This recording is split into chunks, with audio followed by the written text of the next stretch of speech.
funny thing about light. It makes you feel safe, in control, like you can see everything coming. People walk around thinking the glow will always be there, guiding them, protecting them. But what happens when it all goes dark? No warning, no countdown. Just gone. The hum of the city dies, the screens go black, and every shadow suddenly gets a little thicker. That's when you find out who's really ready. That's when you see how much you've been leaning on the comfort of things you thought would never fail. In the dark, your eyes don't lie. You either adapt or you freeze. Comfort. What a fragile little thing people cling to. Like a child clutching a toy they think will never be taken away. You get used to the hum of the lights, the warmth in the air, the quiet assurance that tomorrow will look like today, and today looks like yesterday. And because of that, you start believing the world owes you that same rhythm, that same pulse, as if stability is your birthright. It's adorable, really. But comfort is a magician's trick. It lets you focus on the pretty coin in one hand while the other's already reaching into your pocket, stealing the thing you didn't think anyone could take. You sip your coffee, scroll your screen, laugh at something meaningless, and all the while you're blind to the fact that the floor beneath you is paper, thin. One wrong move, one unexpected moment, and suddenly you're falling. Falling into a reality where your little cushion has been ripped out from under you. And you didn't even hear the tear. The thing is, comfort doesn't leave politely.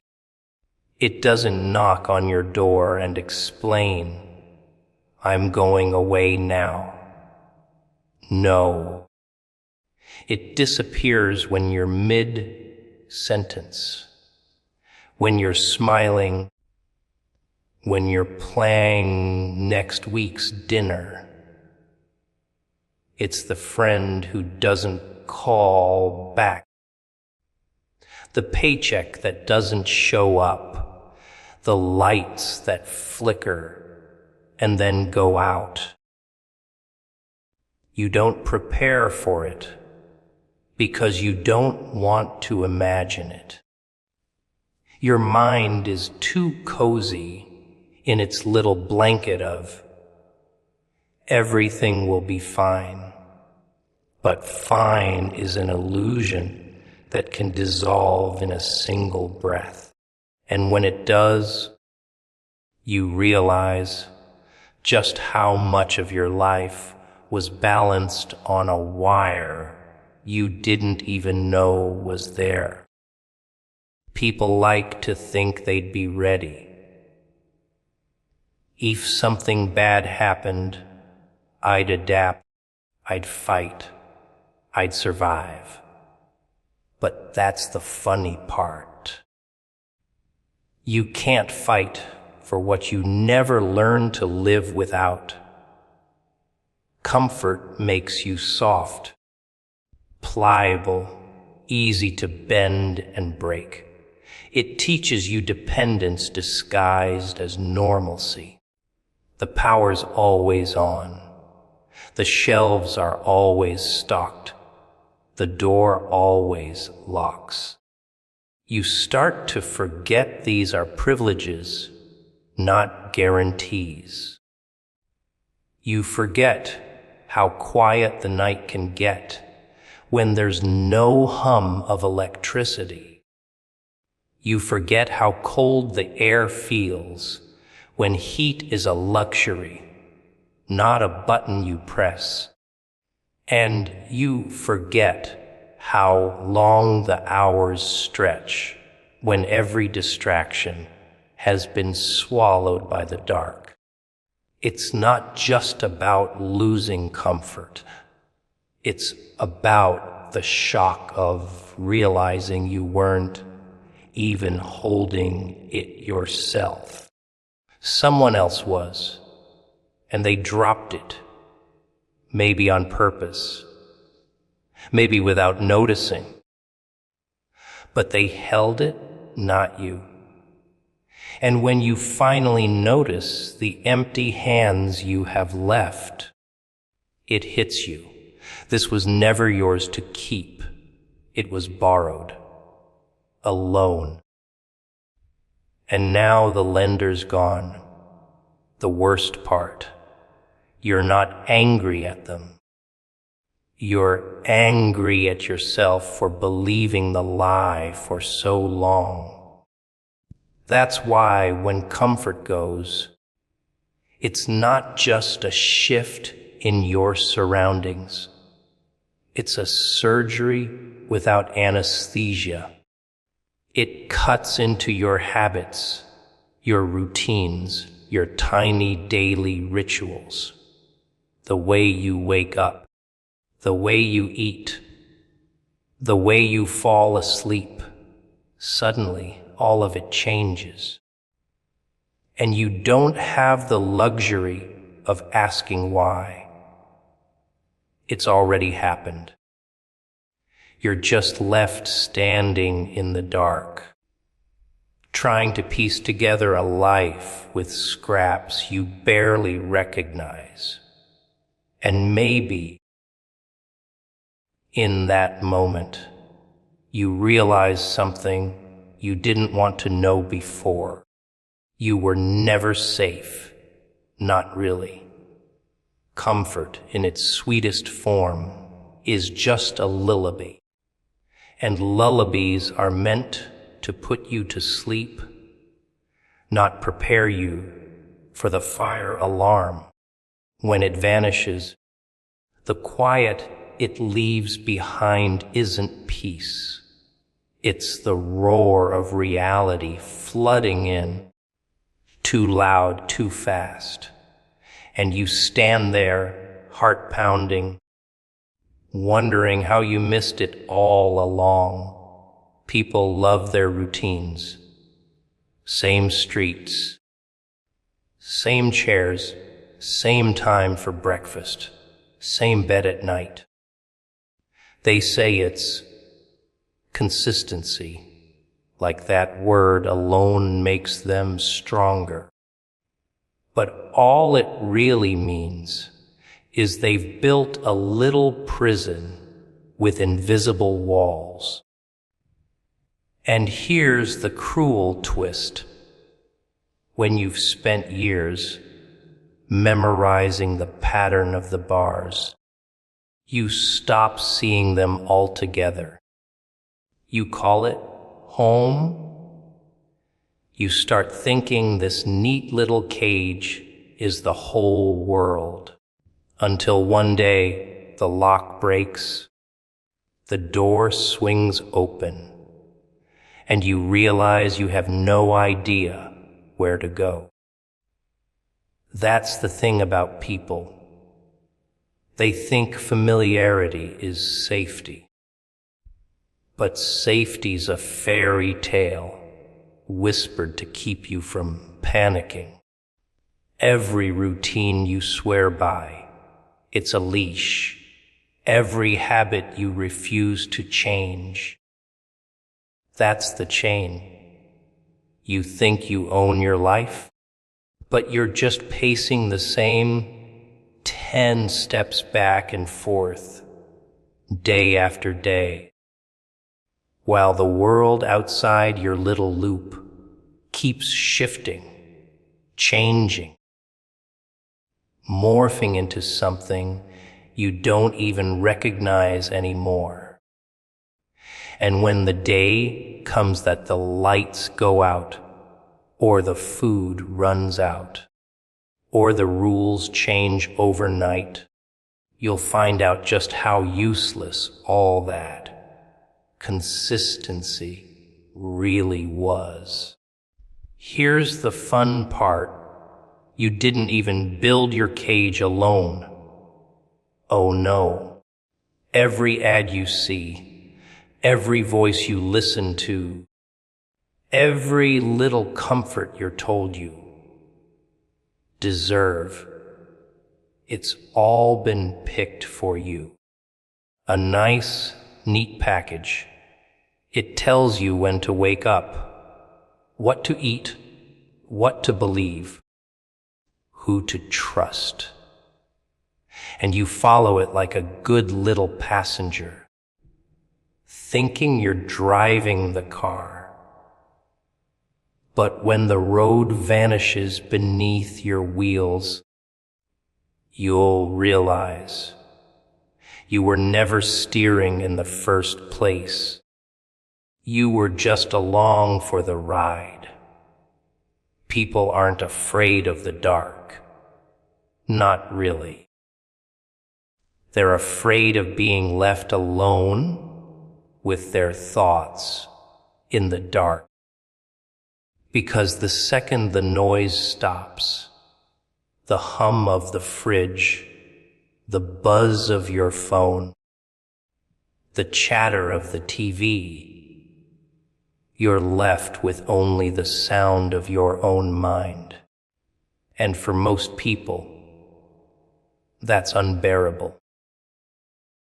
You've stuffed your head so full of other people's ideas, other people's dreams, other people's distractions. You can't even hear your own voice anymore. And if you can't hear yourself, how will you know what to do when all the scripts you've been following get ripped up? The tragedy is, you can walk through life never questioning any of it. And it works right up until it doesn't. You tell yourself there's always going to be a store open, always going to be gas in the tank, always going to be a screen glowing in front of your face. That's the story you've bought into. But when that story ends, there's no chapter 2 waiting for you. You're just standing there, staring at blank pages. And blank pages are terrifying to people who've never learned how to write their own. You know what happens when routine is shattered. You start noticing things you didn't before. The way your footsteps echo in an empty hallway. The way silence seems heavier at night. The way your own breath feels loud in your chest. The tiny little details that got drowned out in the static of everyday life suddenly become deafening. And the worst part, you start realizing they were always there. You just ignored them because you were too comfortable to care. So here's the ugly truth. Comfort's not just a distraction. It's a drug, a soft, slow poison that seeps in until you can't imagine life without it. And like any addict. You'll swear you're fine, that you could quit anytime, that you're in control. But you're not. And when the plug gets pulled, when the supply runs dry, you're left shaking, desperate, clawing for something that isn't coming back. That's when the panic sets in. Not because the world changed, but because you never learned how to live without the illusion it gave you. Everyone's looking for a hero, someone to step in, take the hit, carry the weight. They don't say it out loud, of course, but it's in their eyes. That quiet, desperate hope that someone else will fix the mess, clean up the blood, face the danger. Because if it's someone else's job, then you get to stay comfortable, right? Safe, innocent. You get to keep your hands clean while someone else gets them dirty for you. That's the little arrangement people secretly crave. Protection without the price. But here's the catch. The one protecting you doesn't get that luxury. The one standing in the way of the storm has to take every hit meant for you. They see the ugliness you never have to look at. They make the decisions you're too scared to face. And in return, most of the time, you don't even notice they're there.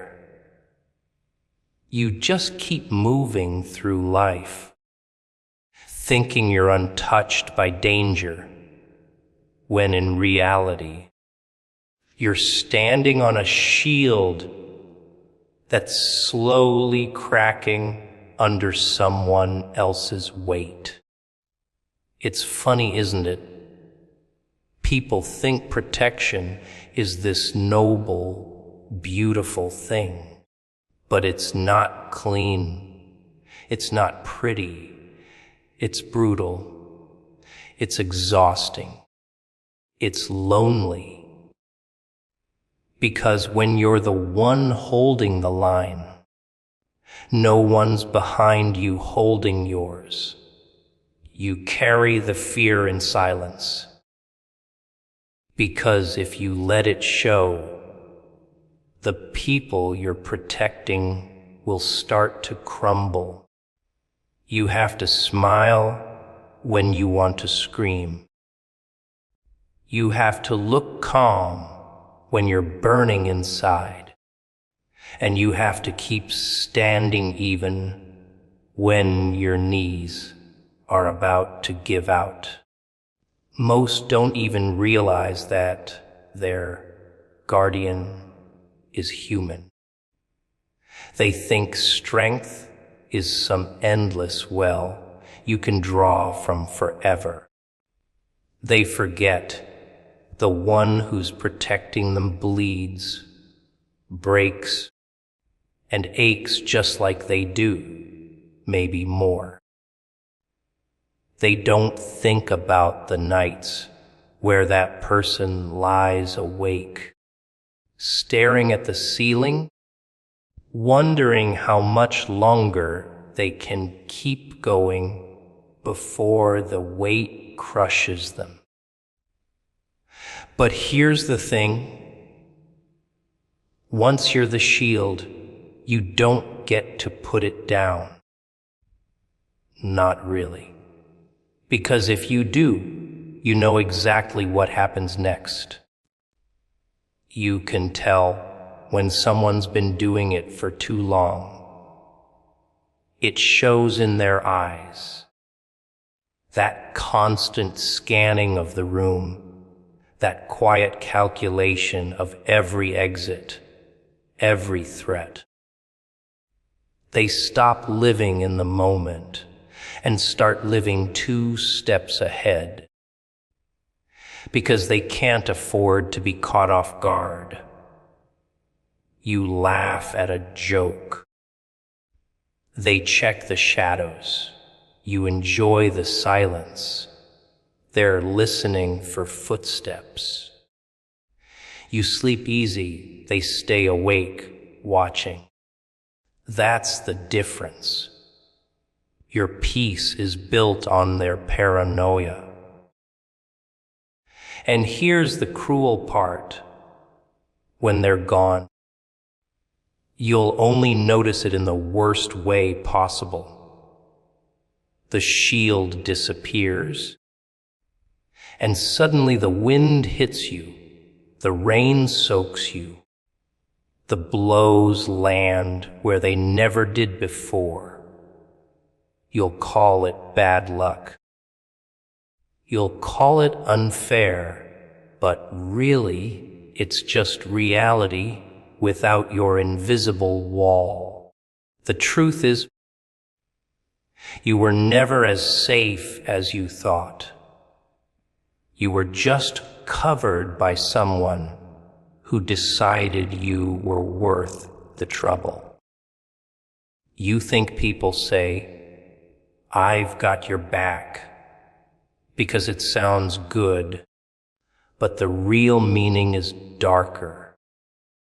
It means they're willing to stand in the exact spot the danger's coming from. They're willing to let it hit them first. It's not poetry. It's sacrifice. It's choosing pain that wasn't yours to take. And once you understand that, you realize how rare it actually is. Not everyone is built for that kind of weight. Not everyone will take a bullet that was never meant for them. Most will move out of the way and let it hit you. That's why when you find someone like that, you don't let them slip away. Because they're not just keeping the wolves off your doorstep.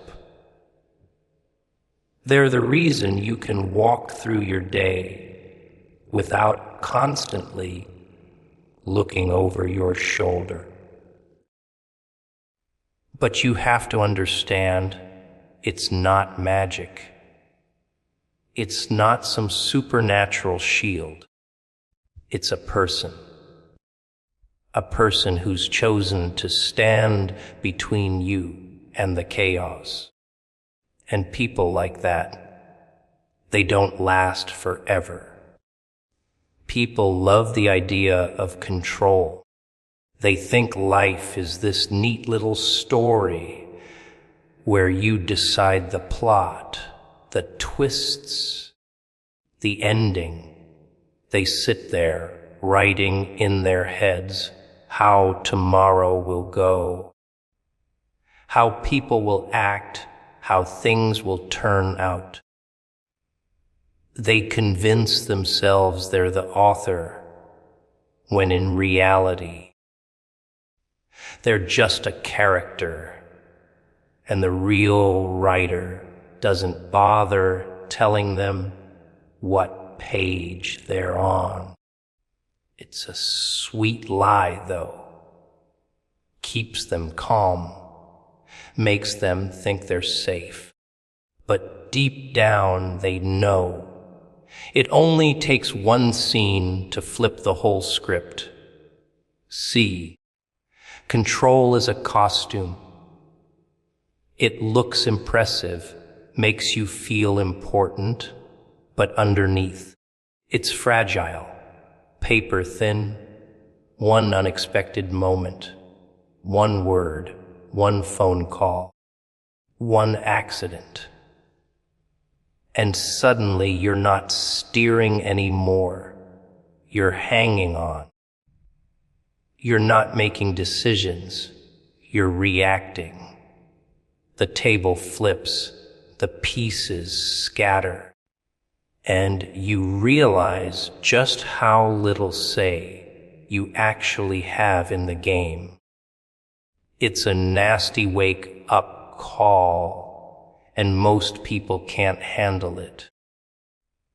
They'll scramble to pick up the pieces, trying to glue them back where they were, pretending nothing's changed.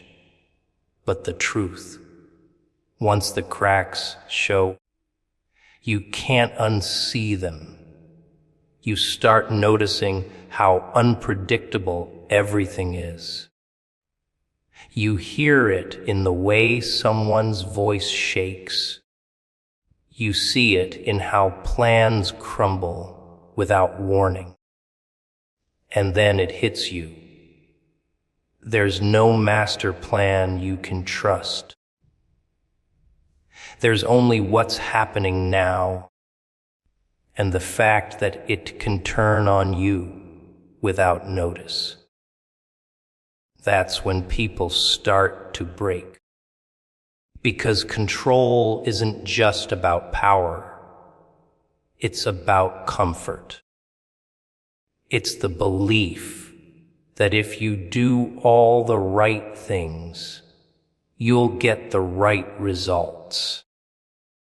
But reality doesn't play by that rule. You can make every perfect move and still lose everything. You can lock every door, follow every step. You ever feel like someone's watching, but not in the creepy, curtain-peeking way? More like something ancient, sharp, with wings that don't flap but cut through the silence. Yeah, that kind. The kind of presence that doesn't ask for permission. It shows up. Right when you're unraveling.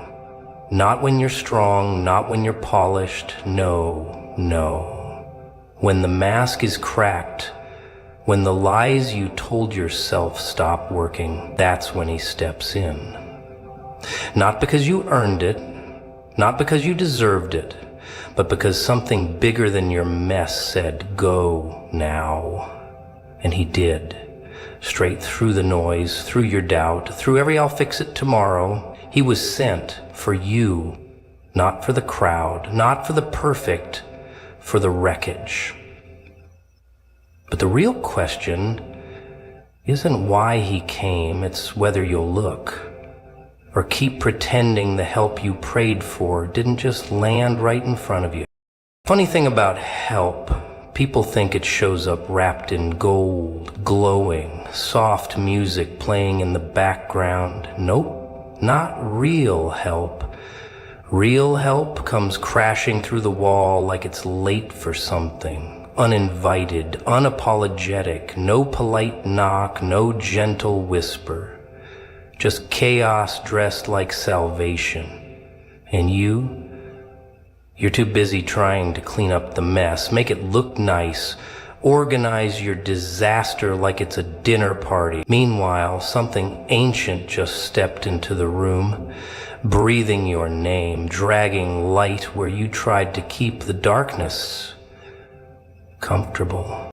See, real help doesn't ask how you're feeling. It doesn't wait until you're ready. It doesn't wait until you've finished crying or until your excuses sound more believable. It comes when you're at your worst, because that's the whole point. That's when it's needed. Not when you're standing tall with your fake confidence and that fragile little grin. Nah. It comes when your knees are on the floor and your heart's a war zone. When you're screaming in silence, begging for something, anything, to change. That's when the air shifts. That's when the unseen starts moving. And the best part? You didn't send for it. You didn't call it. You probably didn't even believe it was coming. That's what makes it so wild. You didn't manifest it. You didn't earn it with good behavior. It was sent for you, hand-delivered by something that sees past the surface, something that doesn't need your permission to intervene. And yet, when it shows up, when the feathers hit the ground and the energy cuts through your denial like a knife, you look away, you flinch, you act like it's not real, like you're imagining it, because facing that kind of truth means admitting that all your distractions were just noise. Help doesn't show up how you like. It doesn't always come in soft words or warm embraces. Sometimes it arrives with fire. Sometimes it arrives with a sword. Not to destroy you, but to slice through the chains you've convinced yourself were jewelry, the lies you wear like armor, the patterns you call personality. You call it uncomfortable. You call it invasive, but it's the only thing that can cut you loose. And you want to ignore it, turn away, pretend it's just a weird coincidence. That's not bravery. That's fear in a tuxedo. People love the idea of rescue until it disrupts their routine. They want to be saved, sure, but only if it feels safe. Only if they're still in control. But this isn't negotiable. This was an order, not from some voice in your head, from something higher, something terrifyingly precise. You think your breakdown was random, your timing was off? No. You were located, tracked, and someone was sent, not to comfort you, to intervene. But intervention doesn't care about your calendar. It doesn't need your trust. It just needs you to stop pretending you're fine when you're clearly not. And you can't fake your way out of this one. You know what this is. You felt it.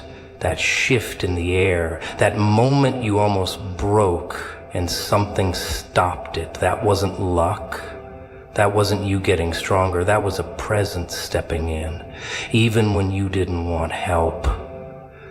Because this isn't about what you want. This is about what you need. And what you need might not look pretty, might not feel gentle, might not stroke your ego or make you feel enlightened, but it will shake you. And if you're smart, you'll let it. Because if you ignore it, if you keep brushing it off, keep silencing it with noise, keep smiling while your soul screams, you'll miss the very thing that could have rerouted your destruction. Not delayed it, stopped it. But here's the kicker, you'll never know unless you face it. Unless you stop treating divine rescue like it's optional, like it's just another YouTube video you can skip after 5 seconds. It's not content, it's consequence. It's someone stepping in, because if they didn't, you wouldn't have made it through the next chapter. But you're good at pretending, aren't you? Good at calling the miraculous coincidence. Good at downplaying divine intervention like it's just another weird day. Go ahead, keep doing that. Keep ignoring the fact that you were chosen for attention. That a messenger showed up not for your neighbor, not for your role model, not for some perfect person with a clean record. For you. And you still don't get it? Still think this is all a metaphor? That's cute. Because while you're debating whether it's real, something holy is standing in the wreckage, waiting for you to stop hiding in your own shadow. You keep walking around like nobody's watching, right? Like it's just you against the world, just you with your tired thoughts, pretending that your silence means safety. You act like there's no one out there keeping tabs, like maybe the universe clocked out early and left you to rot. But you weren't abandoned. Not even close. You were assigned, and not to some cute little guardian with glitter wings whispering bedtime stories. No. You were assigned a weapon, a force, something ancient with eyes that don't blink and hands that don't miss, sent to pull you out when your own hands stopped reaching. But oh, how clever you are, calling it coincidence, timing, a strange feeling. You give everything a name except the truth. You want to rationalize rescue because it makes you feel in control. You want the illusion that no one had to step in, that you somehow figured it out on your own. You didn't. You were about to collapse and still tried to carry the weight like it made you noble. Like falling apart quietly with some kind of strength. Meanwhile, something was watching you drown in shallow water, waiting, not because it didn't care, but because it had to see if you'd finally scream for help. You didn't scream though, did you? You whispered. Cried into pillows, lied to everyone else, and worse, lied to yourself. Said you were fine, said it was just a bad day, said you'd bounce back, but you were fading, your light was dimming. And that's when it moved. Not because you earned it, not because you prayed the right way, because mercy isn't about merit, it's about timing, it's about assignments.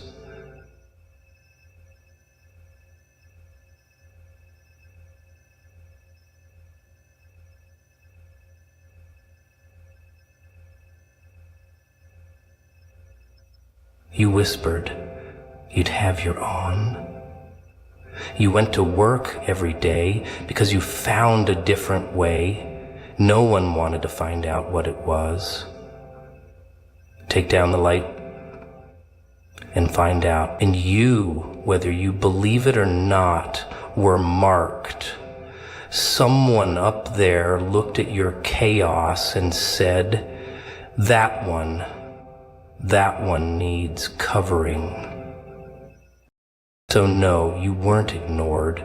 You weren't left to rot in your little storm. You were assigned protection.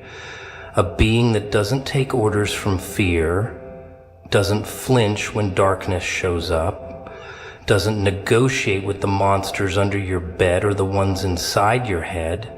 You were assigned someone who isn't afraid to get their wings dirty, pulling you out of the pit you pretend isn't there. Someone who steps into your nightmare without asking if you're comfortable. Because comfort was never the point. Rescue was. And here's what people don't get. Protection doesn't always feel like peace. Sometimes it feels like pressure, like friction, like a hand yanking you back from the edge while you're screaming to jump. Sometimes the thing saving you will feel like the thing attacking you, because when you're drowning in lies, the truth burns. When you're addicted to self-sabotage, healing feels like violence. You don't want to be saved. You want to be soothed. But that's not what this is. This is war. And war doesn't come with lullabies. You ever wonder why you survived things that should have killed you? Why the car missed you by inches? Why you walked away from the overdose? Why you felt the urge to stop right before everything collapsed? That wasn't luck, that wasn't chance, that was someone on assignment. Someone you didn't invite, someone you can't see, but still there, still fighting. Still shielding you from consequences you were charging toward like they owed you something. You were covered, even when you were cursing the sky, even when you said you didn't believe, even when you turned your back and said, "I'll do it my way." That's how powerful this protection is. It doesn't wait for you to get it right. It just does its job, over and over again, without thanks, without applause. You spit in its face, and it still showed up. You ran toward fire, and it walked through it with you. Not because you're special, but because you're seen fully with all your rage and shame and wreckage, and still assigned. People don't like to hear that. They want to believe they earned grace, that they deserved help. But that's not how this works. The messier you are, the louder the call. The more you fight it, the harder it presses in. You can ignore the signs, sure. You can pretend there's nothing watching your steps, shielding your blind spots, whispering warnings you call gut feelings. But eventually you'll realize how many times you should have broken and didn't. How many times something stepped in, not because you asked, but because you were covered. And you'll either wake up and say thank you, or keep pretending you were lucky. But protection doesn't care what you call it. It's not here for your approval. It was sent with a mission, and that mission was you. You keep asking for signs like you're waiting on a neon billboard to drop from the sky with your name in sparkly letters. But let me ask you something. How many signs do you need? Seriously. How many near breakdowns, sudden interruptions, gut punches, weird dreams, coincidences, unexpected delays, perfect timings, voices in your head screaming, "Stop," or "Now," or "Go," before you realize this isn't random? You think life's just out here glitching for fun? No, darling. The system's working. You're just not listening. You're looking for a polished miracle, but ignoring the messy ones kicking your door in at 3 a.m. The signs are everywhere, and the funny part, you already saw them, felt them, but you second-guessed yourself, laughed it off, said, "That's just my anxiety," or "Probably just bad luck." But when everything starts shaking, when the lights flicker and the silence gets too loud, that's not coincidence. That's a message trying to scream its way through your distraction, through your noise, through the nonsense you call your normal life. You've gotten used to ignoring everything that doesn't fit your plan. But guess what? Your plan's the problem. They've been trying to reach you. They're probably exhausted. Divine customer service is on hold because you keep hanging up the second the call gets uncomfortable. You're so busy scrolling, numbing, pretending that you're missing the very thing sent to shift everything. The warning signs don't come to ruin your day. They come to save your life. That dream you had where everything was on fire, that dream you had where everything was on fire, that dream you had where everything was on fire, that dream you had where everything was on fire, that dream you had where everything was on fire, that dream you had where everything was on fire, That dream you had where everything was on fire? That dream you had, that car you barely missed, that person who walked out right when you thought you needed them most? These aren't glitches, they're instructions. You want something prettier. You want the sky to split open and sing your name in angelic harmony. Sorry, doesn't work like that. Real signs are messy, uncomfortable, sharp. They feel like being pushed out of a burning building. You'll thank them later, but right now it feels like betrayal. That's how the signs show up, in pain, in detours, in the stuff you label as failure. But it's not failure, it's redirection with teeth. And if you'd stop looking for permission to wake up, maybe you'd notice the alarms already screaming. You ever have those moments where something just feels off? Can't explain it, can't prove it, but your skin's buzzing and your soul's pacing like a caged animal? That's not paranoia. That's your internal siren going off because you're about to walk into something you weren't built to survive. Or maybe it's trying to show you a way out, but you keep silencing it with logic. With, well, maybe I'm just overthinking. No. You're under-listening. That's the problem. You keep looking outward for validation when the compass is already spinning inside your chest. See, deep down, you already know. That's what makes it worse. You've known for a while. You felt the shift. You knew that job was draining you.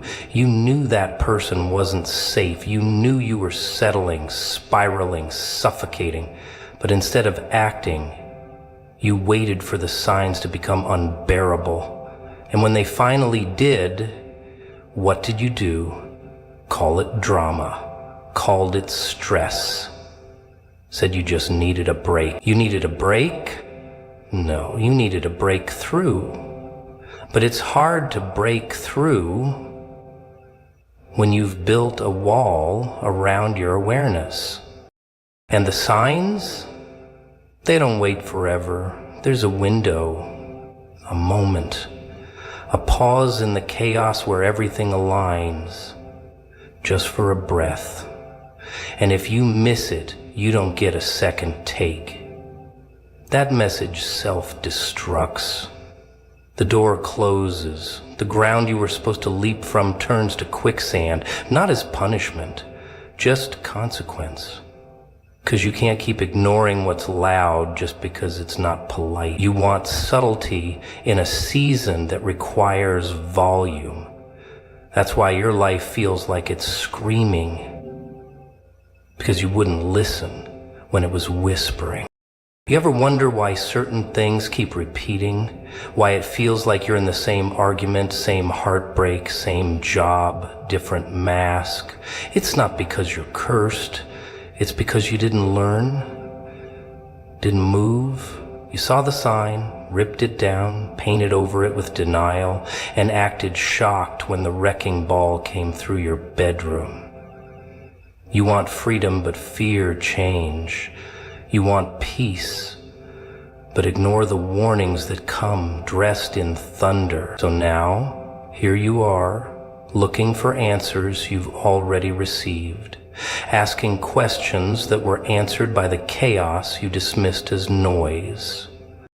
You ever see a door wide open, and instead of walking through it, you stare? Squint at it, question it, circle it like it's a trap. That's you. That's most of you. The door's been cracked open for a while now, and you're still acting like you need a password, like someone's gonna pop out and say, "Just kidding," while the opportunity slams shut. The truth is, that door wasn't always there. It was built for you, piece by piece. Through sleepless nights, silent prayers, broken promises, weird coincidences that didn't make sense until now. And yet, Here you are, staring, waiting for someone to carry you through it. Spoiler alert, no one's coming. Not because they don't care, because they can't. It's your door, your step to take. And the funny part is, if that same door was blocked, you'd scream about it, cry, shout, post sad little quotes online like, "When will it be my turn?" But now that it is your turn, what do? Freeze. Talk yourself out of it. What if I'm not ready?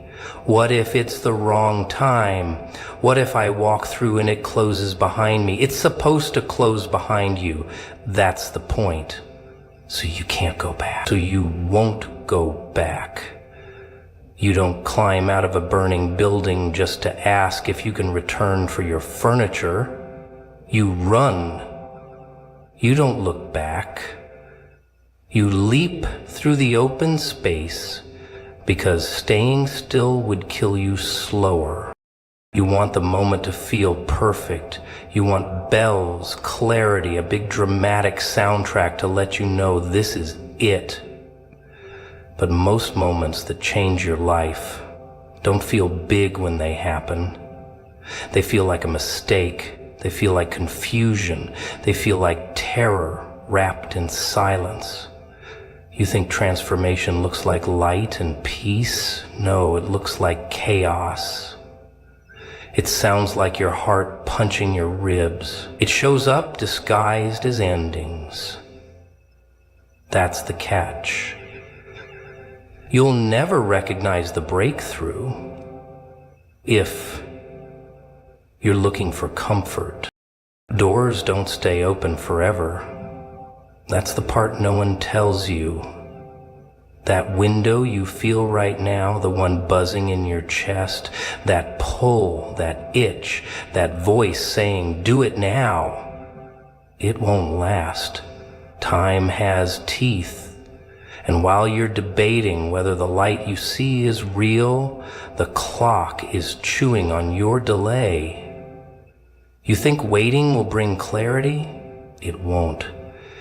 It brings rot. It brings excuses dressed in logic. The more you wait, the louder fear gets.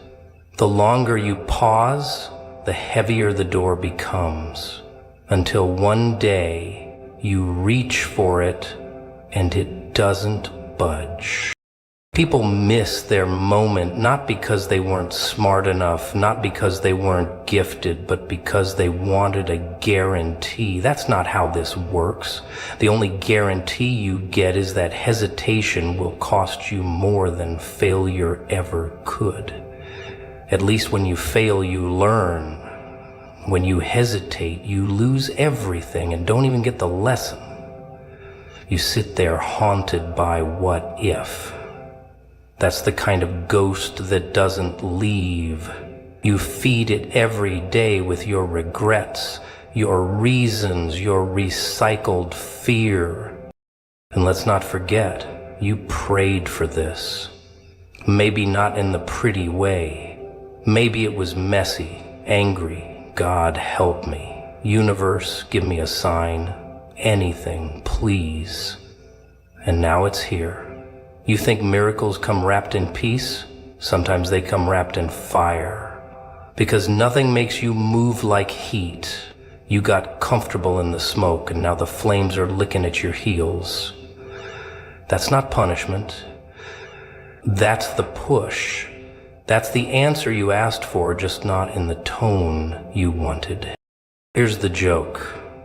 Most of you don't need more motivation. You need less. Fear. Fear of change, fear of loss, fear of judgment. You're not stuck because you lack power. You're stuck because you're addicted to your prison. You know its walls, you know its routine. And that door, it threatens all of it. It says you don't get to play victim anymore. It says your story changes now. And that means letting go of the identity you built around your wounds. That's terrifying.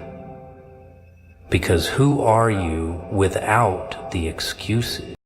So the door stays open for a while, just long enough, just wide enough, and it waits.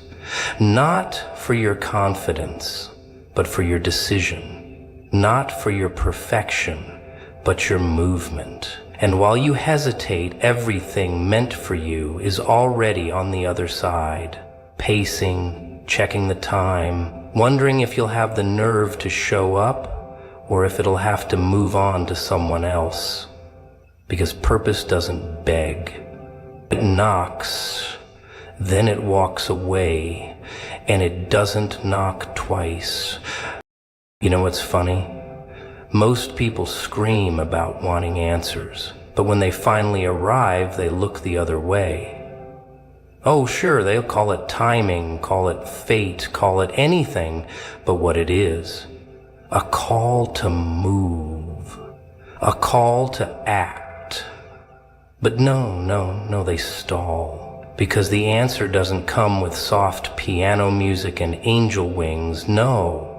It usually kicks the door in with muddy boots and a wild grin. And when it shows up, it doesn't wait for applause. It says, I'm here, you asked, now what? But here's where it gets tragic and hilarious. Instead of opening the gift, people start analyzing the wrapping paper. Why this color? Why now? What does it mean? Am I worthy? They second guess the delivery. They shake the box. They hold it up to the light like they're expecting to find a warranty inside. But the answer doesn't come with a warranty. It doesn't come with a refund policy. It comes when it's time, and not a moment later or earlier. That's the part people don't want to hear. They wanted it on their schedule, their script, their version of ready. But ready's a lie. Ready is a bedtime story we tell ourselves to justify doing nothing. See, if the answer showed up when you thought you were prepared, you'd ruin it. You'd smother it in fear. You'd make it comfortable, safe, controlled. And that's not what it's for. The answer isn't here to make you feel good. It's here to rip the mask off. It's here to expose the lie you've been living, the role you've been playing, the game you've been rigging against yourself. You don't like that, though. Too raw, too real.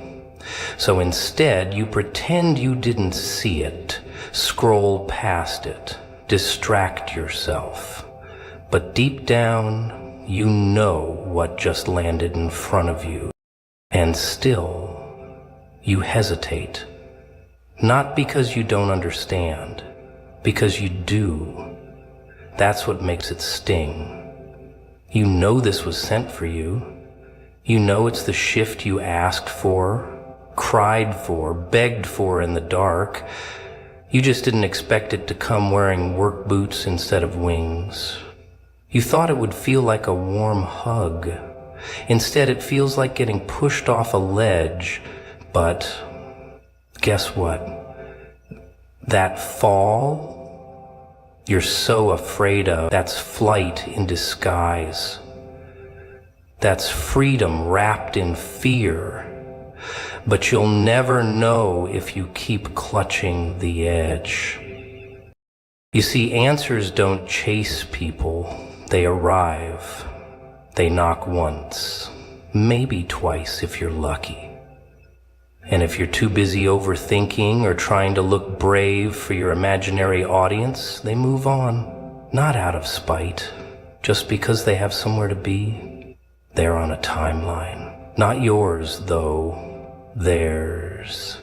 Divine answers operate on divine schedules. You think they care if you're nervous? Nope, they showed up because the clock said now. You either open the damn thing or live the rest of your life haunted by the sound of that knock you didn't answer. People always say they want change until it shows up with blood on its hands. You want healing, but not the surgery. You want growth, but not the pruning. You want answers, but not the responsibility they come with. That's the catch. The moment you accept the answer, you have to change. You don't get to hide behind ignorance anymore. No more I didn't know. You saw it, you felt it. It cracked open something inside you. It made you uncomfortable in the best way. That's not a mistake. That's alignment. That's truth doing what truth does best, burning everything that isn't real. And now the fire's lit. Right under your illusions, under your safety nets, under the life you built just to survive, not to live, the answers showed up and said, this version of you, not enough. Not because you're not good, but because you're too small for what's coming. You're cramped inside a shell you outgrew 5 breakdowns ago, but you got used to it. You made it cozy. You put up curtains and called it home. The answer doesn't care about your curtains. It's here to blow the whole thing wide open. So now you're faced with a decision. Not a puzzle, not a test, a decision. Will you accept the answer or pretend you didn't see it? Will you move or stay stuck? Because you can't do both. You can't unsee what was shown to you. You can't unknow what you know now. That bell's been rung. That message has been delivered. What happens next? That's on you. Not fate, not God, not the stars. Just you, standing in front of the thing you asked for, scared out of your mind, trying to act like it's not real, but it is. And it's watching you, waiting to see if you'll finally stop asking and start doing.